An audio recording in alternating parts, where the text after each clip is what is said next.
feels fabulous.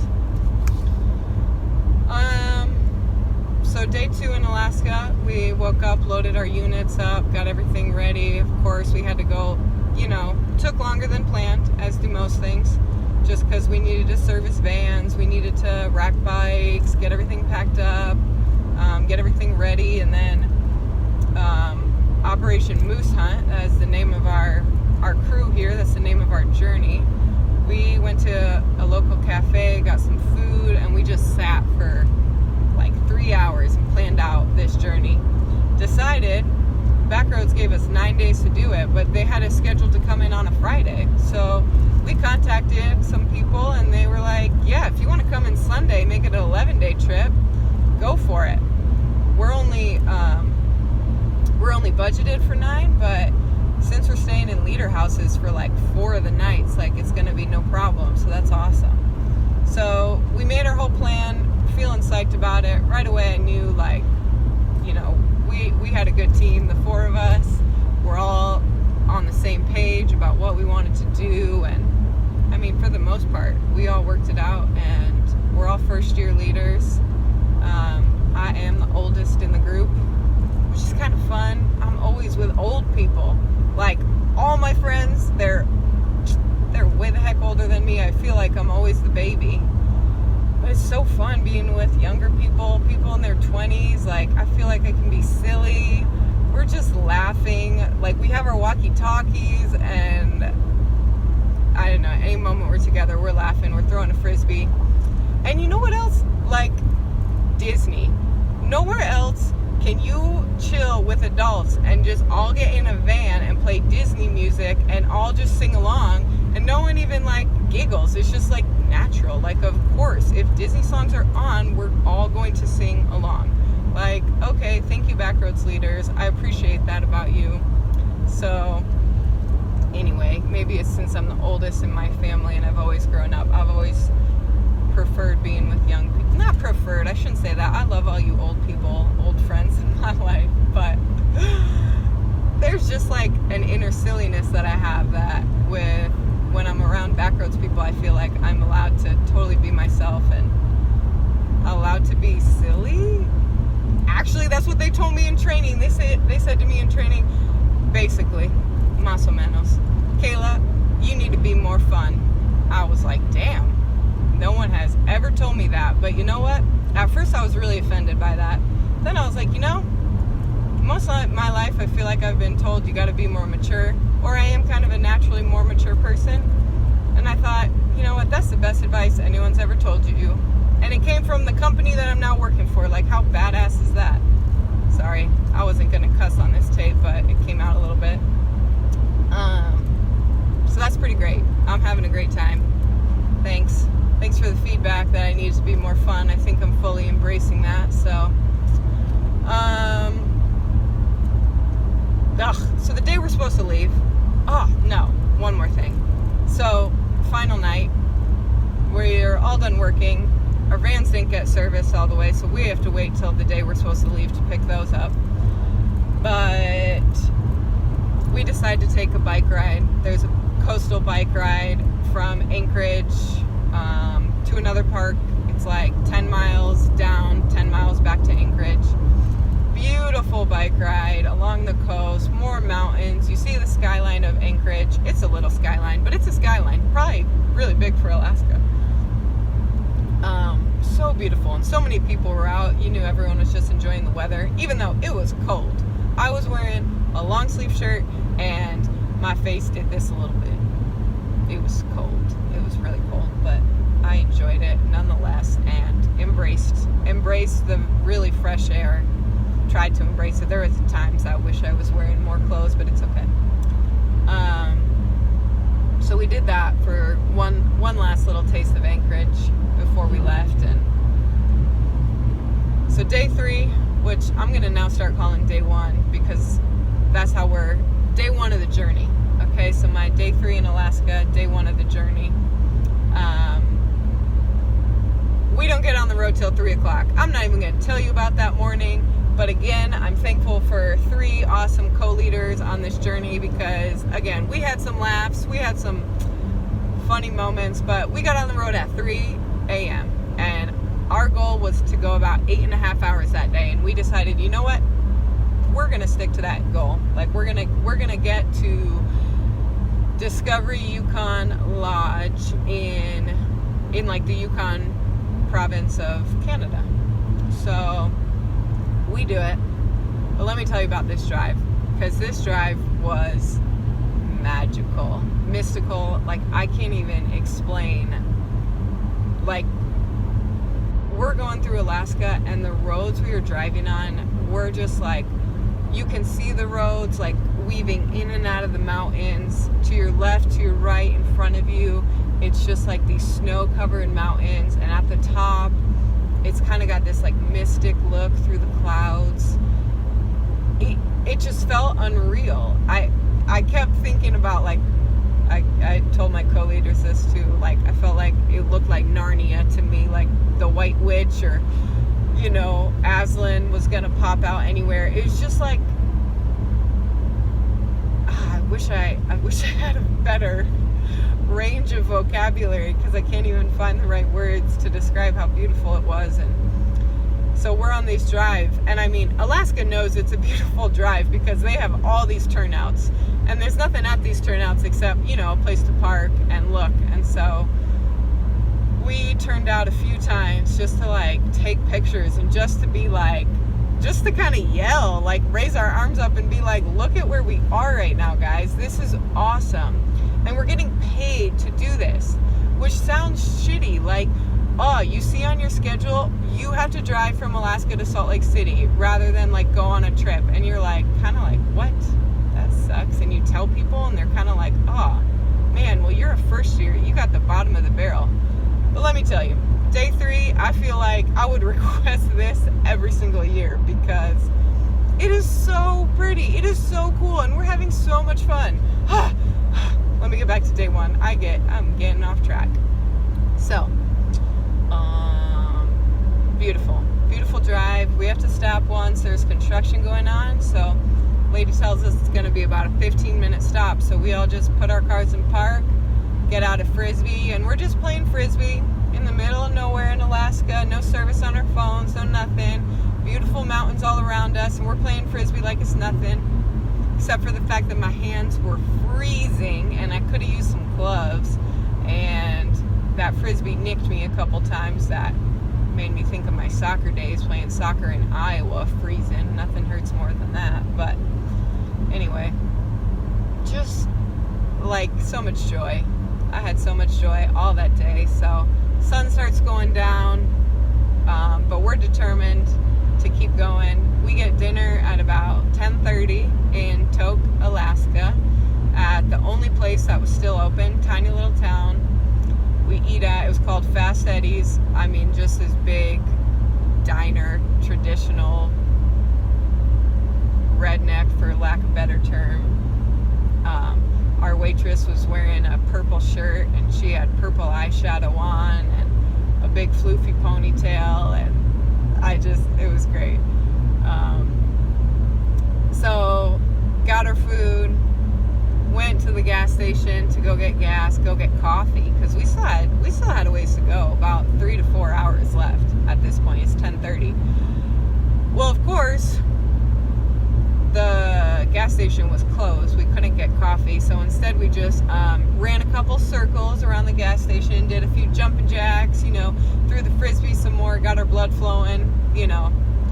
In the end, a lot more good for our health than pumping caffeine through our veins. And at this stop, there was one other van there, one other, like, you know, kidnapping looking van. So Amy naturally walks up to it, because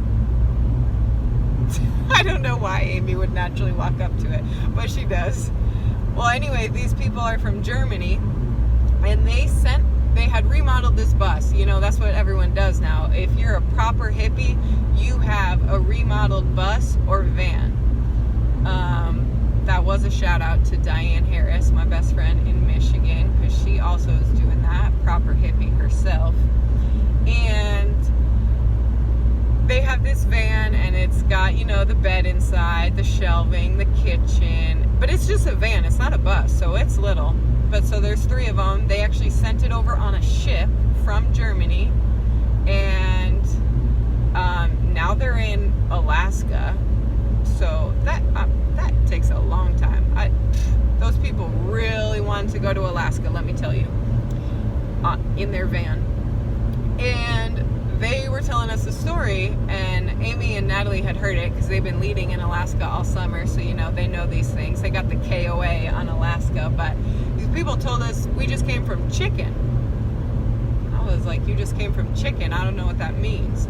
Well, Chicken is the name of a town, and there's about 6 people in this town. It's right near the Canadian-Alaska border, and apparently the story goes, as told by my wonderful backroads leaders and their awesome KOA knowledge.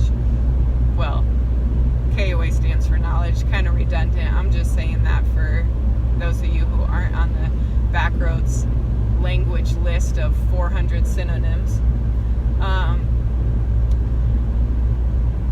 Chicken, back in the day, also an inside joke, back in the day, they wanted to name their town after the state bird of Alaska, which of course now I can't remember. It's not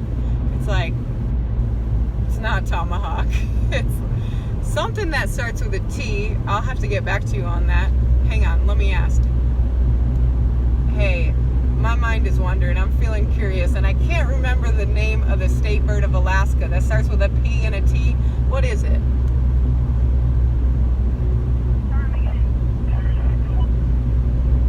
Can you say that again?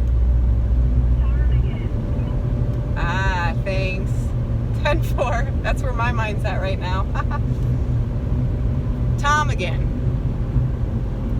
All right, so state bird, Alaska, ptarmigan. Apparently, for some unknown reason, this bird's state name starts with a P. So people in the town couldn't figure out how to spell ptarmigan. But apparently the ptarmigan kind of looks like a chicken. So they just decided to name their town Chicken. I was like, that is epic. And we are in the great white north where, like, this is totally fine. And, you know, I thought Costa Rica was third world, but I'm beginning to think this is some third world. So we go on our drive. We leave the gas station, coffeeless, with about, like I said, 3.5 hours to go. Get about 2 miles down the road, there's a weigh station that's open. Well, Natalie and I got the big old trailers. We are technically, we're not like CDL, but we're commercial vehicles. You know, we have the logs going and all that. So we pull up to this weigh station, which I've never done before. But Nick, who has done it, was telling me, yeah, you just got to drive onto the scale. No problem. Then you'll get a green light. We just keep going. Well, so I go onto this scale like really slowly, and then this man comes out to my car. And listen, this man, I'm just gonna throw it out there, this man was sexist. He came out, I'm sure he doesn't see people like me or Natalie very often at his little weigh station. And this was, you know, I had showered that day, so I wasn't wearing a hat. My hair looked kind of good, stuff like that. I think I was even wearing mascara. Yeah, because this was day one of the journey. No more mascara or shampoo these days. But I pulled up, and did I say this guy was sexist? He was sexist. Okay, that was the point of this story. That was the point of explaining what I looked like. But anyway, he pulls up to the vehicle looking like unsure, like what are these people doing? And so I see him coming, and I kind of pull up a little bit. I roll down my passenger window thinking he's going to come talk to me at the passenger window. This fool starts yelling like, oh my gosh, oh my gosh. Yeah, I'm going to give him a girl voice, not a man voice, because he doesn't deserve a man voice. He was like, oh, I thought you were going to run me over there. I was like, why? Why do you think I was going to run you over? I had come to a complete stop and then started rolling forward as you were 10 feet away from my car, you crazy man. Anyway, he was trying to come around the front to talk to me on my on my driver's side window. So he proceeds to tell Nick, Amy, and Natalie that I almost ran him over. I'm like, you are dramatic. You people think I'm dramatic? No. This guy was dramatic and sexist. He sees Nick after he's been questioning me a little bit, like logs, registration, license, what are you doing, where are you driving from, what's your purpose, which, do you really got to do all that at a weigh station? Like, why do you care what my purpose is? If I'm legal to drive and I'm, whatever, I don't know, maybe that is something you ask, but he sees Nick pull up and he stops talking to me and he goes over to Nick and he goes, who's in charge here? I was like, you would go up to the only male here and ask who's in charge. Like, I was not talking like this. I was not being ridiculous. I was being very professional and answering his questions and giving him his sheet of paper and whatever. That just bothered me. But, you know, we're up in the northern parts and like I said, they're more third world country than Costa Rica is. So they probably only have like one woman to every 10 men up there that go up there to whatever they do. I'm not going to say anything stereotypical because that would ruin my argument. So, okay. Well, maybe I am stereotyping him, but anyway, we get through the weigh station, whatever, drive through it. Then we get to the Canadian border. This lady, we had to like wake up the lady at customs. We're stopped at customs and then all of a sudden you see this lady like flying, like running across the building to come question us. She like gathers herself, you know, gets on her professional face, then waves Amy forward and we all go through totally fine. You know, she's just running through the questions like, you got alcohol, you got firearms, whatever. She asked me, ma'am, where are you going today? And I said, we're going to Yukon. Well, okay, that was kind of stupid of me because she was probably like, no shit, you're going to Yukon. This is the border at the Yukon province. Like, I don't know. That was a dumb moment of me. Whatever, I'm American. You know what? I have knowledge about Latin America, but I do not have knowledge about Canada. So, sorry. And we go through.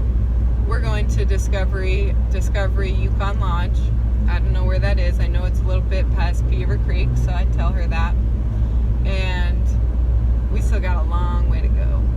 So it's late now, and we all got our audiobooks, but I'm listening to my audiobook, and finally I gotta bump some music, because that's the only way I'm gonna stay awake, is if I start singing along. Right now I'm really feeling that song. That country song is called Drunk Me. It's just so, I love passionate, sad songs. Like, those are the best songs to sing along to. Really sad ones that are really, like, the saddest ones are filled with the most emotion. So, like, for road trips, they're the best, because you can really, like, throw your whole, like, heart and soul into it. Of course, always with 2 hands on my wheel, driving safe. I'm not kidding either. I'm pulling a trailer. I'm not messing around here. We do drive safe. We've been going in a godly slow pace this entire trip, which makes everything longer. But again, safety first. We are working here. I'm going to try to pass someone on the left, so let me just focus a little bit. I don't think, okay. I got it.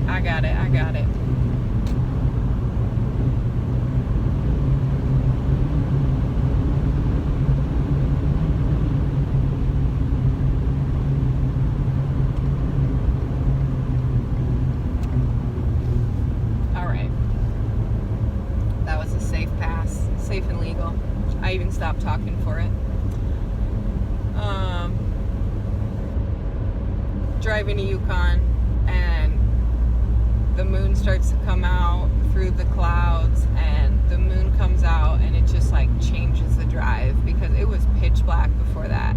Really pitch black. I mean, we're in the middle of nowhere, and about every 100 meters or so there's like potholes and really bad roads. You know, we're up there. I'm sure there's no way to always be maintaining those roads really good. So we're going slow. Amy in the front has her brights on. Myself, Natalie, and Nick are all following behind.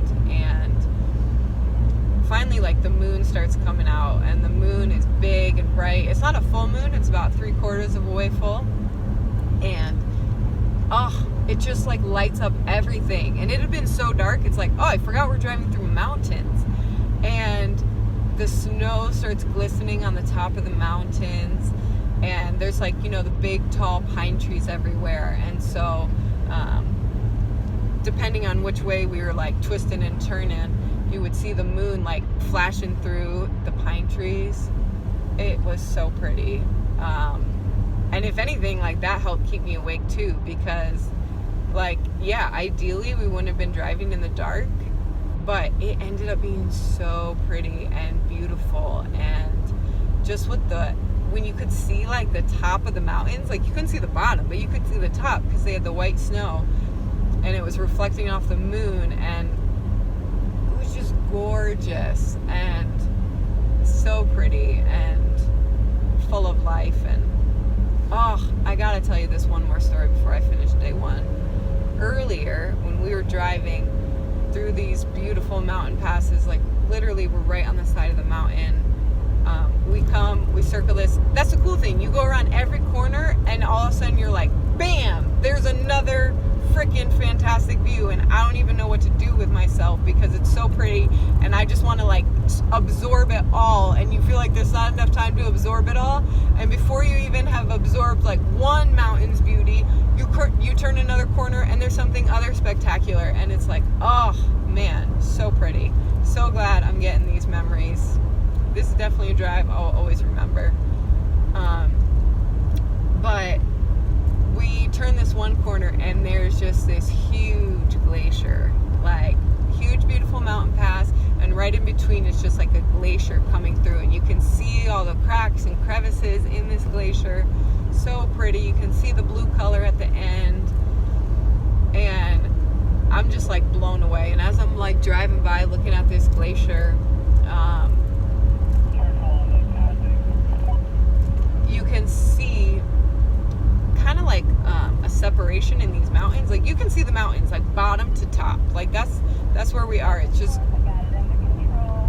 gorgeous. And through these two like completely white, completely snow-covered mountains, you can see through them, and it's just kind of misty and mystical, and you can see another whole big beautiful like snow-covered mountain range. And that's literally when I thought, that looks like out of this world. Like, that, I have always thought of heaven on a beach somewhere, but I thought maybe that could be heaven right there. It was so beautiful, so magical.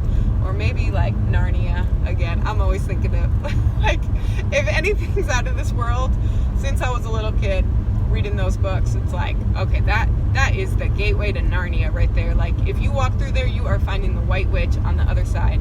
Maybe not the White Witch because she's evil. You are finding Aslan on the other side. And it just took my breath away. And I'm just sitting in the car, smiling, listening to like, whatever I got on at the time being. I'm not going to give away my dirty secrets of what I'd be listening to, but so pretty. Just blown away. So we pull in, going back to, it's about 2:30 in the morning now. We lost an hour going into Canada. So 2:30, we roll up. I had called the woman earlier from Fast Eddie's in Tok. I was like, lady, we had car troubles since we couldn't get our vans till 3 p.m. I said, we had car troubles, and we're not going to get there till late. Like, are we going to be able to get into our cabin? Like, no one's going to be there, I assume. And she's just like this nice Canadian woman with like this Canadian accent, kind of like Minnesota. Minnesota. I'm bad at that accent anyway. She's like, oh honey, I put the key in an envelope. It's taped to the front door. It has directions on it of how to get to your cabin, and I turned the heat on. I left the light on outside. The light's on inside, so you should be able to find it. I'm like, thank you so much. Like, that is so kind. And she like acted taken aback by my thank you. And she was like, of course. I was like, you Canadians, so kind. Like, that's so awesome. And sure enough, we get there. Envelope, handwritten note addressed to Kayla, just because I'm the one that made the reservation. and so nice. So we get to our cabin, 4 of us exhausted, pull up, but then of course we pull up, and I swear we sit up for another hour just talking, laying in bed, because now we all got the giggles, the late night giggles, and so happy we made it, and what a day, and just laying in our beds, like laughing, talking, until we finally stopped. So it must have been like 3:30 that we went to bed. That was the end of day 1. Very, very cool, very beautiful. So yeah, I went to bed very happy that night, and very comfortable in that cabin that had its heat on. Oh, it's 35 degrees outside when we got there, so no joke. August 30, this day was 35 degrees, and I was very happy she had turned the heat on for us, and there was like 5 blankets on our bed, so that was cool.